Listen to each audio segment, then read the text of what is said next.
Good morning. We are here today to have a group discussion about Professor Shaw's reading stages of development. And here are the stages.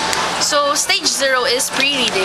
This stage is often called reading readiness or oral language development.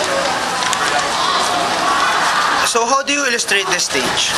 Example: A, B, C, D, E, F.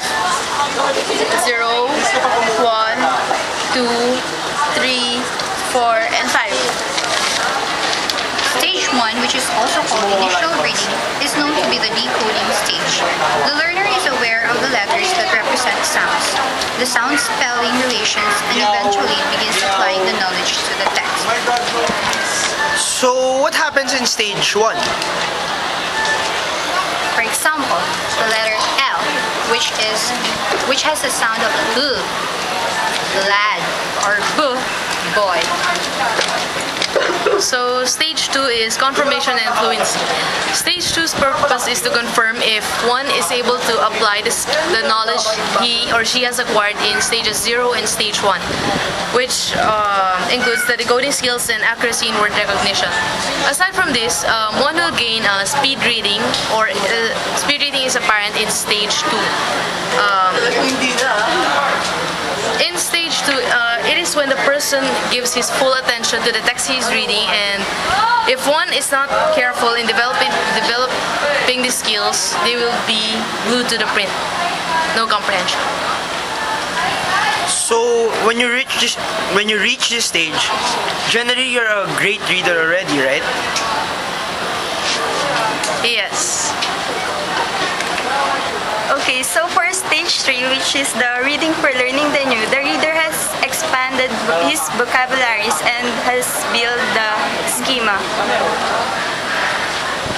So, how do you build your schema? There are many ways to build your schema, but first you have to consult the dictionaries to gain information, and you also have to consult others for other informations. So, stage 4. Stage 4 is multiple viewpoints. The reader analyzes the text critically and comprehends multiple points of view. This stage usually happens in high school, from ages 14 to 19. So, actually, we are all considered in this stage right now, right? Yes, we are all considered to be in this stage right now. The fifth and last stage is construction and reconstruction. This is the highest level of reading development. On this stage, the reader learns how to read selectively and formulate his own opinions on what he reads. So, can you give me your opinion about reading? Well, my opinion, reading is a very great tool for college. Yeah. Summary.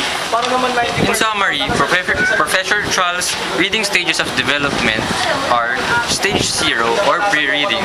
This stage is also called reading readiness or oral language development. Next is the stage 1 or initial reading or the decoding stage.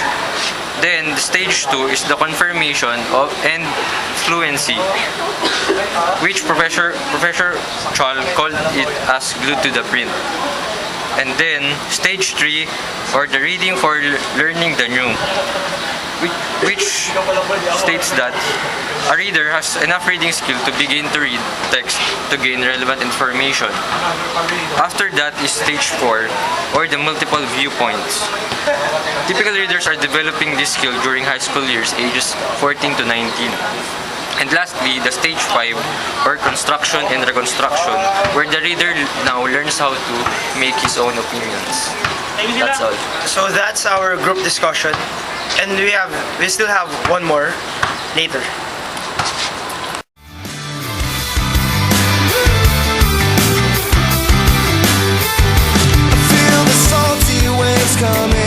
I feel them crash against my skin. Good afternoon. today we're going to talk about psychological process of reading. And I know it concerns our schemata. So, what is schemata? Schemata, which is always plural, is used to mean stored knowledge, while schema is the symbol representation of this knowledge in our brain. So, the schemata, it concerns with reading, right? So, what happens when we start to read? So let us recall and activate the schemata in our brain, then link it with these printed words, sentences, or other language symbols on this page. If your schemata or concepts match or at least have similarities with the author's ideas symbolized in the printed language structures, we can say that you succeeded in reading or understand the text. The act of understanding or making the text meaningful is called comprehension or meaning identification. Reading is the act of pronouncing letters, putting words together, getting the meaning of difficult terms, understanding a story, discovering things from a material based on your experience or old knowledge. Your idea of reading determines your manner of understanding of a reading text. So, after reading, comprehension or meaning identification. Can you expand, please? So when you confront a reading material, you activate whatever stored knowledge you have about this material and decide which of this exactly or closely matches the ideas in the page. If your concepts and the writer's ideas match, you can say that you succeeded in reading or understanding the text. Your act of understanding the text or making it meaningful is called comprehension or meaning identification. The main objective or purpose of reading is comprehension, and to realize this objective means to facilitate the process of reading. Understanding this, we can now go to the process we follow when we read. To have an overall understanding of the text, McWhorter gave the reading processes. First, recognize the printed language symbols such as the letters, the words, the sentences, and the drawings. Second, attach or assign meanings to the symbols based on your schemata or background knowledge. Third, fuse or relate your schemata and concepts of symbols with the author's ideas represented by the words on the page. And lastly, fourth, adjust, modify, create, or construct new knowledge about the text based on the merging of your schemata and the author's knowledge expressed by the printed words on the page. So, I know there are theories concerning reading. What are these theories? So there are three theories regarding reading. First is the bottom-up reading, wherein the meaning is dependent on the writer's idea, and the direction is from the text to the reader. Then the second is the top-down reading. It is the vice versa of the bottom-up reading, wherein its direction is from the reader to the text. Then third is the interactive or schema reading, wherein it deals with the textual and non-textual information to understand the text. So, we can't avoid people having a hard time understanding stuff.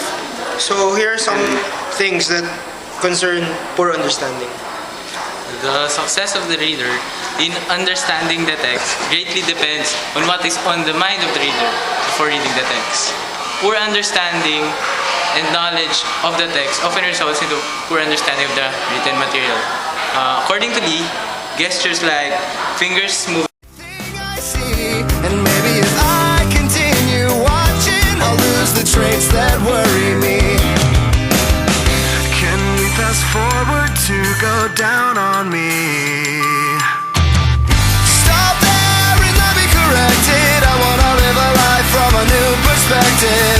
You come along because I love your face, and I'll admire your expensive taste. And who cares if I intervention? I wanna be praised from a new perspective, but leaving now would be a good idea. So catch me up on getting out of here.